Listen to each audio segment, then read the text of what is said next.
Welcome to the short video on accessing Upgame's Reporting Dashboard. Here we're going to be taking a look at individual reporting. Your players will be listed below upon logging in, and all you need to do is check the box next to the player that you're going to be viewing, then press Generate Report. Similar to the app, what we first see is an overview of this player's stats, beginning from their strokes gained in those 4 areas of their game, as well as traditional stats. And below that, we can see what this player is doing best and where they need more focus. And at the bottom, we can see this player's scoring averages per round. For coaches who need to look at more specific stats, head up to the Filters button. In this window, we can filter out rounds entered for the last 3 to 6 months or the year. And if we need to look at just maybe 2 or 3 events, we can use the Custom Date Range option. Under round type, we can also separate practice sessions from tournaments, and if we want to see just how this player performed at specific courses, that is available as well.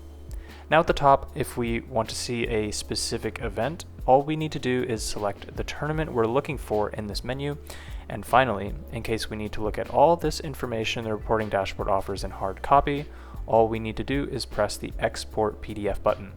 This will automatically download your report in one package. Moving further as we head through the dashboard, we'll first take a look at the Strokes Gained tab. Here we can see a graph that shows the trend of this player's strokes gained over time, and in the strokes gained summary by round, we can see how they performed in the 4 areas of their game for each event. And finally, we can see an area breakdown, which gives us their strokes gained in different distances, as well as how they performed from different lies too. And now as we head into our tee shots, we first see our summary of driving distance, accuracy, and how many of these tee shots ended up in trouble, which are counted as major misses or penalties.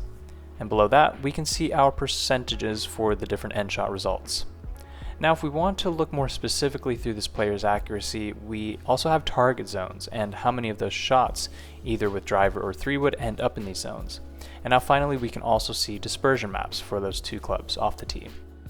The next section will cover our approach stats. In the overview, we start off with strokes gained, greens in regulation, and the hard miss and penalty percentage. But further down, we can look at 2 different strokes gained graphs separated through distances. The top will show this player's performance from the tee, fairway, and first cut, and the bottom will give us that performance out of the rough, sand, and those other more unique situations. And last but not least, we cover proximities to those targets we place on the green, as well as the proximity to the flag. One thing to keep note of here is that we also include the PGA average proximity to the flag to compare. And now finally, we also take a look at our dispersions.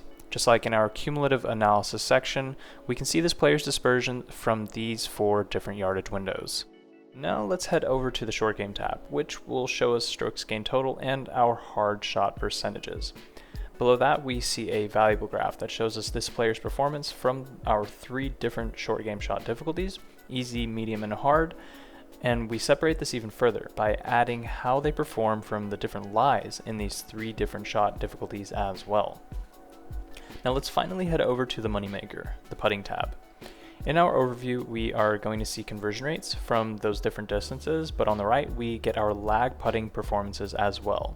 3 putt percentages are also included here for those longer putts. In the app, we quantify our speed control, and this graph will show us our player's performance in distance all the way out to 25 feet or longer. And now as we scroll down, we see our strokes gain represented in this bar graph by distance, and on the right, another super valuable metric that takes the different breaks that we input and shows us our performances in strokes gained for all those different breaks.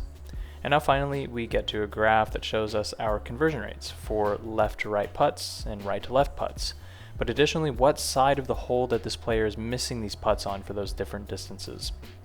And now as we round off the dashboard summary, we see recovery and advancing stats, which can show us a player's ability to recover from major misses, as well as how well they place their layup shots. And now finally, in the Club Performance tab, we're given insights into how well this player performs with each club, as well as how many shots gain or lose half a stroke or more. And that just about rounds it up for the dashboard summary. Be sure to check out our other tutorial videos, and if you have any questions, leave a comment down below. Thanks for watching, and we'll see you in the next one.